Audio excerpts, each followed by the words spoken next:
একটু সোজা করে এইভাবে আমরা একটি দাগ দিলাম। এরপর একটি সাইডে ত্রিভুজের মতো করে দাগ দিলাম। এই ত্রিভুজের মতো দাগ থেকে আমরা ড্রয়িং করব একটি ঘরের চালা। এরপর এখানে ছোট্ট করে আরেকটি চালা দিলাম। এইখানে আমরা ড্রয়িং করছি একটি বারান্দাওয়ালা ঘর। কিভাবে সহজে ছোট্ট একটি গ্রামের দৃশ্য অঙ্কন করা যায় আমি এই ভিডিওতে আপনাদেরকে দেখাচ্ছি। একটি দাগ থেকে আমরা বারান্দাওয়ালা একটি ঘর আঁকলাম।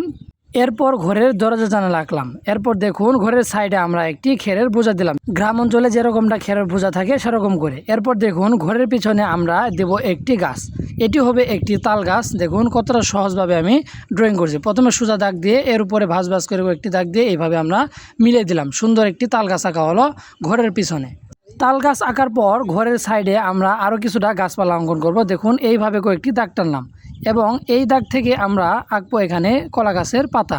এটা কিন্তু খুবই সহজ। দেখুন কত সহজভাবে আমরা ঘরের পিছনে একটি কলা গাছ দিলাম। এরপর সোজা দাগের উপরে এইভাবে আমরা একটু দাগ দেব। এটা হবে দূরের সিনারি, আমরা যেমনটা কাছ থেকে দূরের সিনারিগুলো দেখতে পাই সেরকম। এই জন্য এই গাছপালাগুলোকে একটু ছোট ছোট করে আঁকতে হবে। দূরের সিনারি আঁকার পর দেখুন আমরা উপরে একটি সূর্য এঁকে দিলাম। এরপর সূর্যের রশ্মি দিয়ে দিলাম। এইভাবে সূর্যটা আঁকার পর আমরা কিছুটা চতুর্থ সাইড দিয়ে পাখি অঙ্কন করে দিলাম। আকাশে পাখিগুলো উড়ে যাচ্ছে। এরপর দেখুন আমরা এখানে নদীর পাড় দিয়ে দিলাম। এরপর নদীতে একটি ছোট্ট নৌকা অঙ্কন করে দিলাম। তাহলে দেখুন একটি দৃশ্য আঁকা হলো। এখন এটাকে আমরা রং করব। সম্পূর্ণ রং করা আমি দেখালাম না, কারণ ভিডিওটি অনেক লম্বা হয়ে যাবে। এটিকে আপনি দেখে কালারগুলোকে আয়ত্ত করে নিতে পারেন। তো আজকে এই পর্যন্তই। ভালো থাকবেন। আসসালামু আলাইকুম। এবং ভালো লাগলে একটি লাইক করবেন।